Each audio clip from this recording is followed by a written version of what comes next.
Hey, here we are. It's Friday. Good evening, everyone. It's Friday, April 25th, 26th, April 26th. That's right. I can't see my glasses. I'm blind and I'm wearing them. April 26th, 2019. How are you? That's right. It's the last Friday of the month. That's it. It's official. There's no more Fridays in April. Fridays, this is it. This is the last one. Fridays for 2019, this is the last one. For April, that is. Not the last one in the year, but in the month.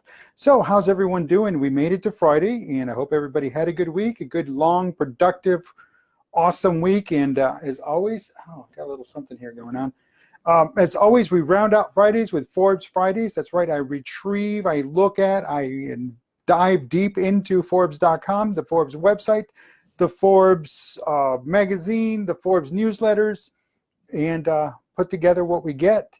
And if you're not subscribing to one of the newsletters, again, I'm not getting paid by Forbes at all. No, I'd like to, but I'm not.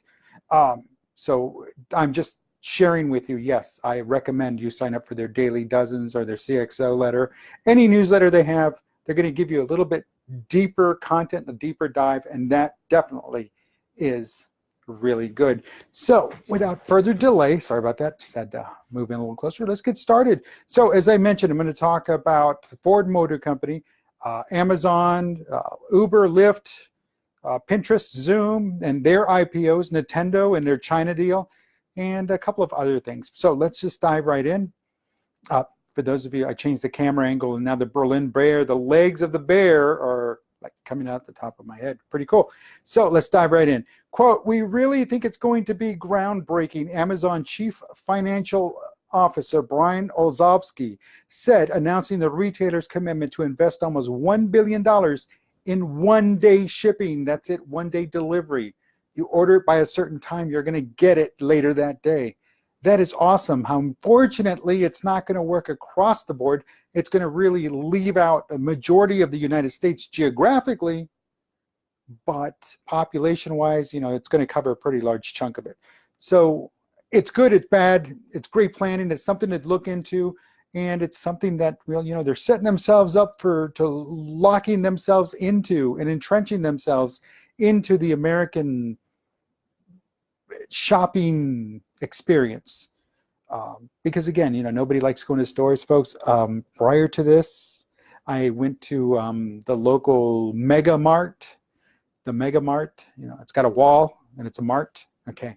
And oh my, now I know why I hate going. I mean, it just reinforced. I had to go. There was no way, I could not get out of it. I had to go. But it just reinforces why I don't like shopping at the big places. I'll shop online all I want in the big places, but if I don't have to go, I won't go.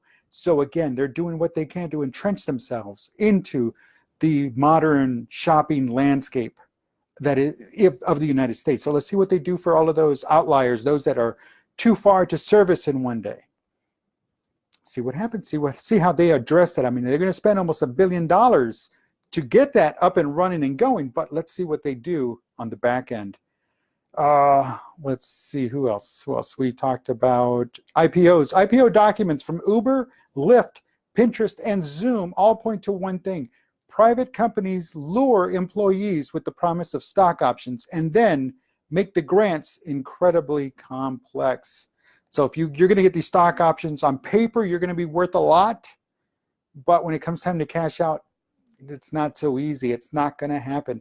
And that makes sense because, again, it's those that recognize their talent and say, okay, well, you know what, I'll hold out for more stock, and at the moment I can, I will jump ship. Well, sadly, a lot of them learned that lesson. A lot of the organizations learned the lesson the hard way during the dot-com boom when, I mean, just about every day there was always something going on. There was always an IPO, and people were selling as quickly as they could, and they were jumping ship. And now what's the valuation of pets.com? Remember that? The little puppet thing? Remember that? The dog? Okay, you get me. So that's what I'm saying. What happened there? Or Zenmoto, whatever happened to them? They were a hot commodity, hot item, and poof, gone. But, obviously Lyft and Uber are going to be here to stay. Zoom is an up-and-comer, and they've got a great product. I use Zoom. And professionally, I use Zoom, and it's a great product. Pinterest, I use it too. Thousands and hundreds and millions of people use it, and it's a great product. But what's going to happen when it's no longer a private company and now shareholders and now their interests? So Zoom, Uber, Lyft, what's going to happen? So we'll watch that. But again, it's the stock that we're talking about here, and the company protecting itself so it doesn't get a brain drain the moment they're allowed to buy or to sell their stock. So something to look at there. So it's good thinking on the business part, and it's also good thinking on the employees part, because again, even though it might not be easy, it's definitely going to make them stick around. Hold on to that, be part of the organization, watch it grow, and they themselves then will have to contribute to increasing that valuation, to increasing that stock value. Alrighty, what else have we got? Preview of this coming Monday's sports and leadership, or leadership and sports. Let's have a chat, and we're going to talk about Nick Bosa and all the others that got drafted. Well, now Nick Bosa is a new San Francisco 49er, but all the other players that got drafted over the we're kind of in night 2 as I'm recording this of the NFL, the 2019 NFL draft. So we'll kind of do a quick recap on Monday. Let's see, a new deal between Nintendo and the Chinese tech conglomerate Tencent. 10 cent, like 10 cents, like not like 50 cents, but 10 cents. 10 cent, singular cent. And it will allow the video game company to finally start selling its Nintendo Switch, the modern successor of the Game Boy, in China, the world's largest gaming market. So it, obviously what they're kind of telling us is that it has not been pirated in China yet. That Switch, the Nintendo Switch, has not yet been pirated. But give them a couple of weeks and they'll take care of that. No, and again, I'm just taking a cheap shot on that one. Kudos to Nintendo, again, for doing what they can to expand their reach and go over the horizon and enter China. They've not been there for a long time, and now they can. Now they can enter. So again, looking over the horizon increases that stock value for Nintendo, because obviously now's the time to buy. Now, you know, the news is out. Obviously, you should have Nintendo as an item in your portfolio. You should have other organizations like Sony. Anything that's publishing and putting out games right now, definitely. PlayStation, Sony PlayStation, whoever owns that, they're setting themselves up. Already rumors are coming around for the next great big thing from Rockstar Games. And again, that's going to be multiple platforms, but they're saying it's going to be a while. So guess what, folks? Now's the time to invest if you're going to invest. Now, don't be an investor, and I'm going to turn this real quickly here on investing. Don't be an investor if all you're going to do is going for the quick kill, because that's not what investing is all about. You're never going to get rich that way. You're going to have to play the game so long, so hard, so often that it's just going to kill you. It's basically going to kill you and your investment.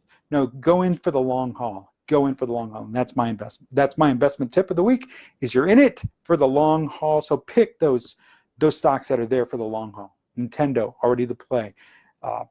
The PlayStation, Sony, already in play. So get them going. And, you know, those megalo marts that I talked about, you know, those marts that have walls, it doesn't hurt to own that stock. It doesn't mean you have to shop there. It just means own the stock. Own the stock.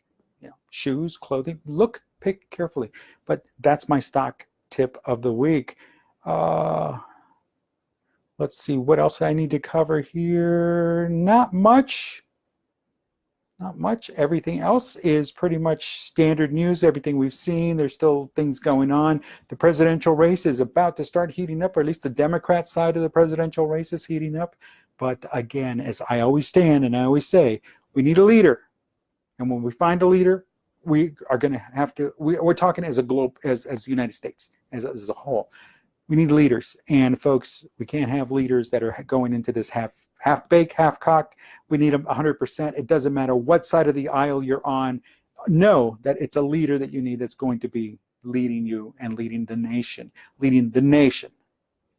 And that's really what we truly need. So with that being said, this is going to be a very interesting ride for the next couple of months. But hey, that's what happens. So listen, my name's Dave, and it's Friday night. Time to close this out for the week. Again, I hope everybody had a great week. Have an even better weekend, and I will see you on Monday when we talk about leadership in sports. And like I said, we're going to recap the 2019 NFL Draft, plus some other stuff. Have a great weekend. I'll talk to you soon. Don't forget to visit the website, daveguerra.com. Follow me on Twitter. I'll be posting throughout the weekend, and visit the website. Got some stuff coming out. Actually, it comes out tonight. So go out there and visit. Thanks a lot. Have a great one.